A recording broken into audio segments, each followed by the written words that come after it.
YouTube. What we're doing tonight is we're turning a old reclaimed or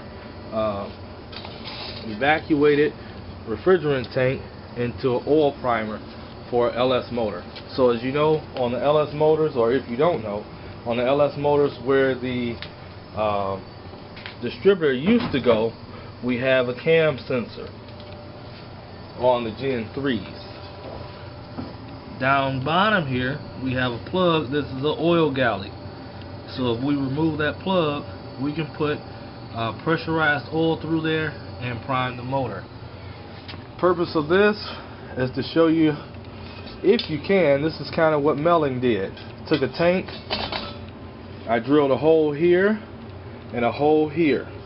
Then I cleaned the tank out really good, rinsed it really good on the inside, kept draining it until it came out pretty clear.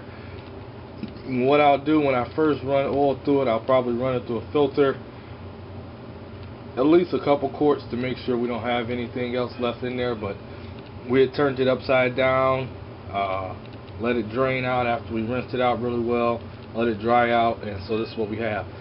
I should have did a video before, but the hole here was smaller. I just used a step drill bit. Drilled a hole big enough to put, this is just a air fitting. So we go over here, take a look. It's just a fitting like this, or better yet, fitting like this. So we just drilled a hole big enough to sit it down in there, and then I just welded it in place. What we have over here is these fittings right here I got from Lowe's. So I'll have to post at the bottom what size this actually is. I believe it's a M18 by 1.5, and then it goes into 1/4-inch pipe thread. From there we go into coupler, 1/4-inch pipe thread to, I believe this is 3/8, and then this goes from a 3/8 to the barbed, 3/8 barb. That will run up and over to this vacuum tight fitting, which is a universal fitting. We can cut it to fit whatever size we want to run. So I'll probably cut it about right there, and then we can slip the 3/8 holes on it and a hose clamp.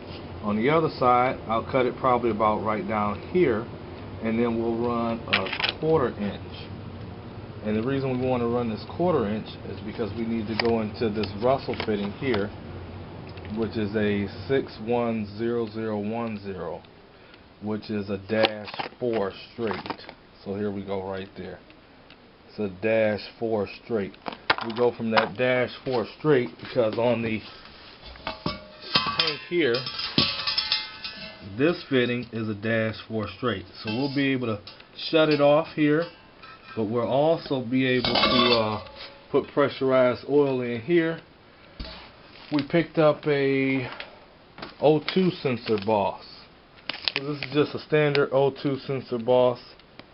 Standard, this is the part number here, VIB 11194A.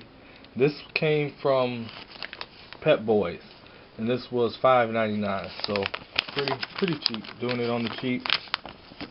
And what we're going to do, this hole that we drilled out here that's a little bit larger, we're just going to weld this boss on here. Once we weld this boss on, we'll have a spot to not only fill it, but we'll also have a place where we can put a cap, or a plug rather, to seal it off when we're pressurizing the tank.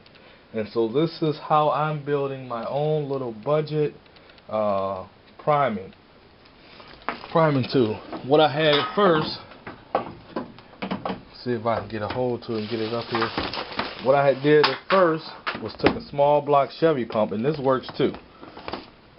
Took a small block Chevy pump, I drilled, and well, actually I just tapped the hole there, and I did the same thing with the barb fitting. Screwed the barb fitting in, and after I screwed the barb fitting in there, on the other side, on the feed side, or on the suction side, I end up cutting off the pickup tube, and then I just put a hose on it with a hose clamp, because this is all low pressure here. This is all going to be in a vacuum here, so it's not big to have it super sealed up tight. And off the top, I just ran a drill, just like you do with the small block Chevys. And what it does is it sucks up the oil, pumps it right up into the motor. So this works pretty good, but it's a little bit cumbersome because you got to work with the drill and try to hold the pump in your hand and all that. So we're going to try to just imitate what Melling has. I believe they sell theirs for about $200, $300, something like that. But what we're going to do is try to make this on the cheap. All together, these parts cost about $20, $30. I think it was like $30 for all these parts here. This was 10, I know for a fact, and this was another 3, and then here's some hose clamps for $3, and then $6 on this. And then those other fittings I already had for the airline. So what we'll do is we'll get this all buttoned up, get it together, and then we'll do another update showing how it works. So the tank is complete. Threw a little cheesy paint on here just to get rid of that ugly green that was on here, some extra paint I had left over. So you see the boss is welded on for filling it. This is just O2 sensor boss. I'll just show you. So I can use old O2 sensor as a plug if I wanted to. And this is just a regular funnel. Funnel will fit right in so we can fill it. Air pressure here. Down here I got a valve that I can open and close. -4 Russell fitting, 1/4 inch line, an adapter to go up from 1/4 inch to 3/8. And then we got our fitting here going to the block. And I got these 2 hose clamps here. What I'll probably do tomorrow, I'll cut it here and just put a inline fuel filter like 3/8 to 3/8, just a little clear plastic one, just to filter the oil coming from the tank, make sure there's no debris going into the motor. So that's pretty much it. It's like $20-30 I think, or less, you know, more give or take. And I did just a little rush job on the wheels. I didn't try to get them perfect or nothing. I just wanted to get it attached to make sure it wasn't leaking, and that was pretty much it. But could have took my time with it, made it look pretty, but that's it. Tank to fill the LS motors with. So next time you see this, hopefully we'll be filling motors with oil. Until next time.